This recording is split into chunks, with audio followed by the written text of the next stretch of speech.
সকলকে সুপ্রভাত জানিয়ে শুরু করলাম আজকের দিন। একটু সুজির টিফিন বানিয়ে যাচ্ছি দোকানে, আর কটা বাসন মেজে নিচ্ছি। কাজের মেয়েটা কিছুদিন আসছে না সকাল সকাল, সেই জন্য বাসন টাসন মেজে টিফিন বানিয়ে একবারে দোকানে যাব। চলে এসেছি দোকানে, খদ্দেররা চলে এসছে এবং আমি আর ভাই কিছু জিনিস গুছিয়ে নিচ্ছি।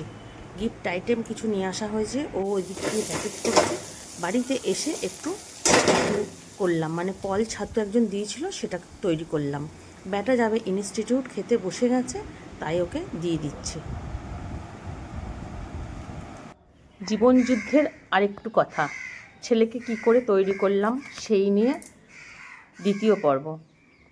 ADHD ঠিক মতন কাউন্সেলিং করলে, মা বাবার সাথে থাকলে ঠিক হয়ে যায়। পাড়া প্রতিবেশী আত্মীয় স্বজন যদি সবাই সাথে থাকে আরও ভালো হয়, কিন্তু তারা সাথ দেয় না। সবাই প্রশ্ন করে, সবাই জিজ্ঞাসা করে যে তোমার ছেলে একটু কেমন না, কিন্তু না, এরা কেমন নয়। আপনারা নিশ্চয়ই তারে জমিন পার দেখেছেন। তারে জমিন পারে যে সমস্যাটুকু ছিল, সেটাই আমার ছেলের মধ্যে ছিল। এদেরকে বিশেষভাবে নজর দিতে হয়, বিশেষভাবে গাইড দিতে হয় এবং কাউন্সেলিংয়ে যা যা বলেন সেই মতন চলতে হয়। অবশ্যই মা বাবার লড়াইটা অনেক বড় হয়। যাই হোক, সেই লড়াই পেরিয়ে এসেছি।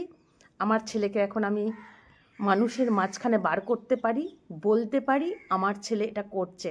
আজকে দেখলেন খেতে দিয়েছিলাম, ইনস্টিটিউটে যাবে, বর্ধমানে একটা ইনস্টিটিউটে কম্পিউটারের সফটওয়্যারের সমস্ত কাজ শিখছে। ফটোশপ, আপনার লোগো বানালো, সাইনবোর্ড তৈরি করা, এইসব সমস্ত কাজগুলোও শিখছে। ও ভিজুয়ালে খুব ভালো।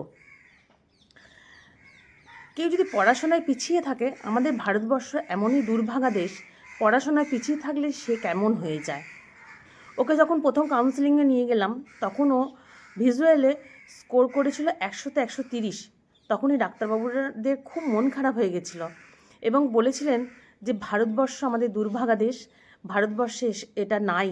ও যদি আজকে আমেরিকা, ইংল্যান্ডে থাকতে পারতো, ওকে লুপে নিত, ওর যে জিনিসটা আছে, যে প্রতিভাটা আছে। আর ADHD প্রবলেম যাদেরই হয়, তারা কিন্তু অন্য দিকে খুব উজ্জ্বল হয়, অন্যদিকে ওদের মানে এতটাই ব্রাইট হয়, এতটাই উজ্জ্বলতা, আমরা তাদের সঙ্গে খাপ খাওয়াতে পারি না। চলুন, সবাই ভালো থাকবেন, সুস্থ থাকবেন। আজকে এই পর্যন্তই।